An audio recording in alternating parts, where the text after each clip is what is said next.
ప్రజాస్వామికంగా అన్ని సమస్యలు చర్చకు రావాలి. శాసనసభ అంటేనే రాష్ట్ర వ్యాప్తంగా ప్రజలందరూ కూడా ఎదురు చూస్తుంటారు. అనేక వర్గాల ప్రజలు వాళ్ళ గొంతులు శాసనసభలో వినిపించాలని చెప్పి కోరుకుంటారు. సహజంగానే ప్రతిపక్షాల దగ్గరికి వెళ్ళి వాళ్ళు అనేక వినతులు ఇస్తుంటారు. వాటి అన్నింటినీ కూడా ప్రశ్నల రూపంలో ప్రతిపక్షం అడగాలని, కొంత వాళ్ళకి ఏదైనా దాని నుంచి ఊరట లభిస్తుందని చెప్పి భావిస్తారు. సమస్యలన్నీ కూడా ప్రస్తావనకు వస్తాయి. కానీ ఈ శాసనసభ గత సంవత్సరం కావచ్చు, ఈ సంవత్సరం కావచ్చు, రోజు రోజుకు దిగజారిపోతూ ఉంది. మనం పక్క రాష్ట్రాల శాసనసభను చూసి నవ్వుకునే వాళ్ళం గతంలో, మన శాసనసభ ఎంత పద్ధతిగా నడుస్తుంది అని చెప్పి. కానీ వాళ్ళ ప్రతిపక్షం గొంతు నొక్కుతూ అధికార పక్షం పూర్తి స్థాయిలో దాడి చేస్తూ ఒక నిరంకుశమైన పద్ధతుల్లో సభను నడిపించడానికి ప్రయత్నం చేస్తూ ఉంది. ఇవాళ ముఖ్యమంత్రి గత చరిత్రలో ఎక్కడ కూడా, భారతదేశ చరిత్రలో ఏ శాసనసభలో ఏ ముఖ్యమంత్రులు మాట్లాడినటువంటి అసభ్యమైన పదజాలాన్ని ఉపయోగిస్తుంటే కూడా స్పీకర్ గారు ఊరికేనే మౌనంగా చూస్తుండిపోతూ ఉన్నారు. గత సభలో కావచ్చు, చివరికి విలేకరుల గురించి శాసనసభలో ముఖ్యమంత్రి మాట్లాడిన అసహ్యకరమైన భాషను కూడా కనీసం ఖండించలేకపోయాడు స్పీకర్ గారు, దాన్ని తొలగించలేకపోయాడు. ముఖ్యమంత్రికి అంత దిగజారి మాట్లాడుతున్నాడు. ఇవాళ కూడా చివరికి ఎక్కడి దశకు వచ్చిందని అంటే, స్పీకర్ గారు మా శాసనసభ్యులు, సీనియర్ శాసనసభ్యులు మాట్లాడితే కూడా మీరు ముఖ్యమంత్రిని విమర్శిస్తే నేను మీకు అవకాశం ఇయ్యాను, మీకు మైక్ ఇయ్యను అని చెప్పే దగ్గరికి పోయింది. అంటే స్పీకర్ గారు సభ నడిపే విధానాన్నే మర్చిపోతున్నారు. వాస్తవానికి స్పీకర్ ప్రతిపక్షాల యొక్క చేయాల్సిన బాధ్యత, వాళ్ళను చూసుకోవాల్సిన బాధ్యత స్పీకర్ గారిది. ఒకవైపు ప్రభుత్వ పక్షం నుంచి ఎప్పుడైనా కొంత దాడి జరుగుతున్నప్పుడు ప్రతిపక్షం యొక్క రిస్కులోకి స్పీకర్ గారు రావాలి. సభలో మిగతా సభ్యుల హక్కులను కూడా కాపాడాల్సిన బాధ్యత స్పీకర్ గారిది ఉంటుంది పూర్తిగా. కానీ చాలా విచిత్రంగా ఇవాళ మా వైపు నుంచి ఎటువంటి ప్రొవొకేషన్ లేదు. క్వశ్చన్ అవర్ అనేది పెడితే చరిత్రలో ఎప్పుడు కూడా లేదు. ఇప్పటివరకు మొత్తం శాసనసభ రికార్డులు తీయండి, ఆంధ్రప్రదేశ్ చరిత్రలో కావచ్చు, తెలంగాణ ఏర్పడిన తర్వాత ఒకే క్వశ్చన్ మీద 2 గంటలు మాట్లాడడం అనేది, క్వశ్చన్ అనేది ఒక ప్రశ్న, దానికి ఒక ఆన్సర్, ఒక వాక్యం 2 వాక్యాలు లేదా ఒక 5-6 వాక్యాలలో అయిపోతుంది. కానీ క్వశ్చన్ అవర్ పేరు చెప్పి ముఖ్యమంత్రి తన చెత్తనంతా వాగి మూసి కంపనంతా తీసుకొచ్చి తన నోటి ద్వారా ఇవాళ అసెంబ్లీలో వదిలి మా సీనియర్ లీడర్లు, ఇవాళ మా ఉపనాయకులు శాసనసభలో హరీష్ రావు గారు కూడా ఆ చర్చలో ఇన్వాల్వ్ అయ్యి వారు కూడా ఒక 3 ప్రశ్నలు వేసింది. చాలా పద్ధతిగా మొత్తం కూడా చూసింది, దేశమంతా కూడా చూసింది, ప్రజలందరూ కూడా చూసింది. ఒక ప్రధానమైన ప్రతిపక్షంగా ఇంత బాధ్యతాయుతంగా మేము ప్రశ్నలు అడిగినాము ప్రజల తరఫున. మేము ప్రజల తరఫున ఉంటాం, మేము మిగతా కార్యక్రమాలు మీరు చేసుకోండి, కానీ పేద ప్రజల ఇండ్లు కూలగొడితే మాత్రం మేము వాళ్ళ వెంట ఉంటామని చెప్పి చాలా స్పష్టంగా చెప్పారు. మా పాలసీ అది. ఆ తర్వాత ముఖ్యమంత్రి ఇష్టం వచ్చినట్టు దాడి చేసేసి మాకు అవకాశం ఇవ్వకుండా ఇంకొక ప్రతిపక్షానికి అవకాశం ఇచ్చేసేసి మూసేస్తున్నప్పుడు మేము మా 2వ శాసనసభ్యురాలు, మా ఇంకో ఉపనాయకురాలు సబితా ఇంద్రారెడ్డి గారికి అవకాశం వస్తే వారు మూసి ప్రస్తావన తేగానే స్పీకర్ గారు మైక్ కట్ చేస్తారు. సునీతా లక్ష్మారెడ్డి గారికి అవకాశం ఇచ్చి వారు మాట మొదలుపెట్టే ముందే మళ్ళీ కట్ చేసిండ్రు. మా ఇంకో డిప్యూటీ లీడర్ గారు తలసాని శ్రీనివాస్ యాదవ్ గారు, సీనియర్ నాయకులు, వారు మాట్లాడి ఇది పద్ధతి కాదు, శాసనసభను ఇట్లా నడిపితే ఎట్లా, మా సభ్యులు ఒక్క మాట కూడా అనలేదు, ముఖ్యమంత్రి గారు వారి ఇష్టం వచ్చిన పద్ధతుల్లో మాట్లాడినరు, ఇది సరైనది కాదు అని చెప్పి వారు మాట్లాడుతుంటే వారు మైక్ కట్ చేసారు. చివరికి మళ్ళీ మేమందరం డిమాండ్ చేస్తే హరీష్ రావు గారికి మైక్ ఇచ్చి దాన్ని కూడా కట్ చేసేసి మీరు ముఖ్యమంత్రిని విమర్శ చేస్తే నేను మైక్ ఇవ్వను అని చెప్పి మాట్లాడితే అసలు ఇది మన ప్రజాస్వామ్యమేనా, సభ నడిపే విధానమేనా? ఇది ముఖ్యమంత్రిని విమర్శించకపోతే ముఖ్యమంత్రి డబ్బా కొట్టడానికి వస్తుందా ప్రతిపక్షం ఎక్కడన్నా? ప్రతిపక్షానికి స్పీకర్ గారు నిర్దేశిస్తాడా ఏం మాట్లాడాలో? ముఖ్యమంత్రిని పొగుడుతూ మాట్లాడమని స్పీకర్ గారు రాసిచ్చింది చదవడానికి వస్తుందా సభకి ఎక్కడైనా ఎవరైనా ప్రతిపక్షం? కనీస విలువలు లేకుండా, కనీస సాంప్రదాయాలు లేకుండా, సభను నడిపే విధానమే లేకుండా, ఇవాళ ఒక నిబంధనలు అనేవి లేకుండా ఇష్టరాజ్యంగా స్పీకర్ గారు సభను ఏదైతే నడుపుతున్నారో, మేము ఆ స్పీకర్ గారి వైఖరికి నిరసనగా, ఇవాళ ముఖ్యమంత్రి మాట్లాడిన ఆ ఘోరమైన భాషకు నిరసనగా, ఆయన కంపు భాషకు నిరసనగా మేము ఈరోజు సభను బైకాట్ చేసి రావడం జరిగింది. తప్పకుండా ఈ పద్ధతి ఇలాగే కొనసాగితే సభను ముఖ్యమంత్రి స్పీకర్ గారు ఒకరే నడుపుకోవాల్సి వస్తే తప్ప మిగతా వాళ్ళు రారు.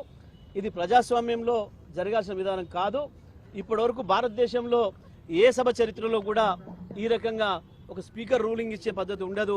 ముఖ్యమంత్రి గారిని పొగడండి, మీరు ముఖ్యమంత్రిని విమర్శిస్తే నేను అవకాశం ఇవ్వమని చెప్పడానికి స్పీకర్ గారికి అటువంటి అవకాశమే లేదు, ఏ నిబంధనలలో కూడా లేదు. కానీ నిబంధనలు ఏమీ లేవు, మా ఇష్టం వచ్చి నడుపుతాం, మేము ఏం చెప్తే కదా ఇక్కడ అని అనుకుంటే మాత్రం కరెక్ట్ కాదు.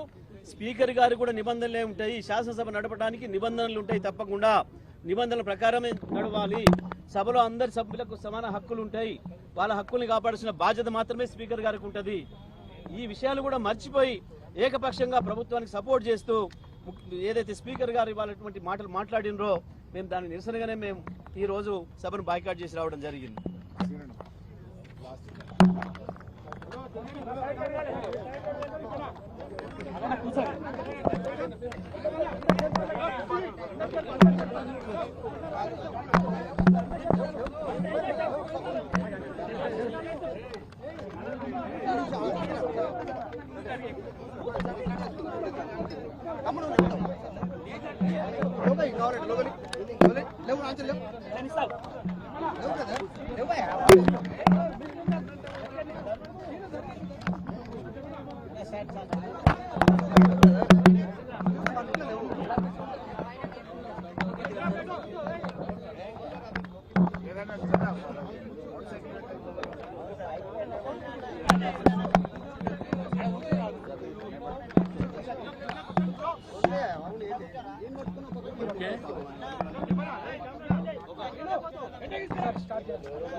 ఈరోజు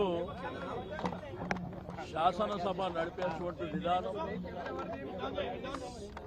ప్రజాస్వామ్యంలో మేము కూడా అనేకమైనటువంటి అసెంబ్లీలు చూస్తున్నాం. కానీ ప్రజాస్వామ్యంలో అసెంబ్లీలో శాసనసభలో అధికార పక్షానికి ఎంతైతే హక్కు ఉంటుందో ప్రతిపక్షాలకు కానివ్వండి, అందులో సభ్యుడైన ప్రతి ఒక్కరు కూడా అంతే సమాన హక్కు ఉంటుంది. కానీ గడిచిన 2 సంవత్సరాల నుంచి ఈ శాసనసభ నడవడిక పద్ధతులు చూసేవాళ్ళు ప్రజలు కూడా అసహించుకునేటువంటి పరిస్థితి. ఇప్పుడు ఈరోజు ఒక క్వశ్చన్ అవర్ మూసి పునరుద్ధరణ కింద ఒక క్వశ్చన్ అవర్ వచ్చింది.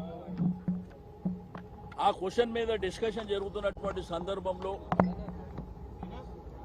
ముఖ్యమంత్రి గారు మామూలుగా శాసనసభలో క్వశ్చన్ అవర్ అంటే 1 గంట పాటు ఒక 7-8 క్వశ్చన్స్ ఉంటాయి, మనందరికీ తెలుసు. ఆ క్వశ్చన్ మీద మరి అందరు సభ్యులు వాళ్ళు ప్రభుత్వానికి కొన్ని సూచనలు చేశారు. దాంట్లో మా పార్టీ ఉపనాయకుడు హరీష్ రావు గారు కూడా సూచనలు చేశారు. మీరు పునరుద్ధరణ చేసేటప్పుడు పేదవాళ్ళు కానివ్వండి, లేకపోతే కొన్ని కీలకమైనటువంటి అంశాలు మీకు మల్లన్న సాగర్ నుంచి కొండపోచమ్మ సాగర్ నుంచి ఆడికేం తెస్తున్నా, మీరు ఆకాశం మీదకేం తెస్తున్నా అనేటువంటి విషయాన్ని వారు అడిగారు. ఆ తర్వాత ముఖ్యమంత్రి గారు వారికి అవకాశం స్పీకర్ గారు ఇచ్చారు. అది కూడా శ్రీధర్ బాబు గారు ఆన్సర్ చెప్తున్నటువంటి సందర్భంలో ముఖ్యమంత్రి గారు నేను మాట్లాడతాను మైక్ తీసుకొని ఒక్క క్వశ్చన్కు అంటే శాసనసభ నియమ నిబంధనలను పక్కన పెట్టి 1 గంట 20 నిమిషాలు ముఖ్యమంత్రి గారు మాట్లాడారు. అంటే హైదరాబాద్ జంట నగరాల గురించి, తెలంగాణ రాష్ట్రం గురించి, మూసీ రివర్ గురించి మాకు ఎవ్వరికి అనుభవం లేనట్టు, ఆయన ఒక్కొక్కరికే అనుభవం ఉన్నట్టు, కాకతీయుల నుంచి నిజాం నవాబ్ వరకు, లేకపోతే హైదరాబాద్ ఏనో ఈయన కొత్తగా కట్టడానికి వచ్చినట్టు అనేకమైనటువంటి అంశాలు మాట్లాడిన అభ్యంతరం లేదు. కానీ తన కడుపులో ఉన్నటువంటి విషయాన్ని మా మీద వెళ్ళగక్కినటువంటి పరిస్థితి. మమ్మల్ని అంటే అనంతగిరి హాస్పిటల్ జాయిన్ చేస్తారని ఆయన మాట్లాడితే శ్రీధర్ బాబు గారు మీ పేరు చెప్పలేదు కదా అని ఈయన కొత్త నిర్వచనం చెప్పే ప్రయత్నం వారు చేస్తూ, సరే ముఖ్యమంత్రి గారు మాట్లాడినంతసేపు మాట్లాడిండు. తర్వాత స్పీకర్ గారికి ఒక ప్రధానమైనటువంటి ప్రతిపక్ష పార్టీగా మేము అవకాశం అడిగినాం. మాకు ఇవ్వకుండా వేరే పార్టీ సభ్యులకు అక్కడ అవకాశం ఇచ్చారు. మరి నేను ప్రధాన ప్రతిపక్షం మాకు అవకాశం ఇవ్వాలి కదా అంటే ఆయన దాన్ని ఆపేసి 2వ క్వశ్చన్కు పోయిండు. మేము కనీసం బాయ్కాట్ అది మా హక్కు, ప్రొటెస్ట్ చేస్తామని చెప్పి హరీష్ రావు గారు అడుగుతుంటే కూడా ఆయన అవకాశం ఇవ్వకుండా రెండో క్వశ్చన్ పోయింది. రెండోది, ఈ పద్ధతులు కొన్ని రూల్స్ ఉన్నాయి. శాసనసభ అంటే రూల్స్ రెగ్యులేషన్ ఫాలో కావాలి. ఏ సభ్యునికైనా కానీ సేమ్ టైం స్పీకర్ కు కూడా కొన్ని పరిధులు ఉంటాయి. ఆ పరిధులను దాటి ముఖ్యమంత్రి గారి మీద విమర్శిస్తే నేను మైకే ఇవ్వనని చెప్పి ఆయన మాట్లాడడం అంటే, లేకపోతే ముఖ్యమంత్రి గారి డబ్బగొట్టడానికి వస్తాం ఆయనకి.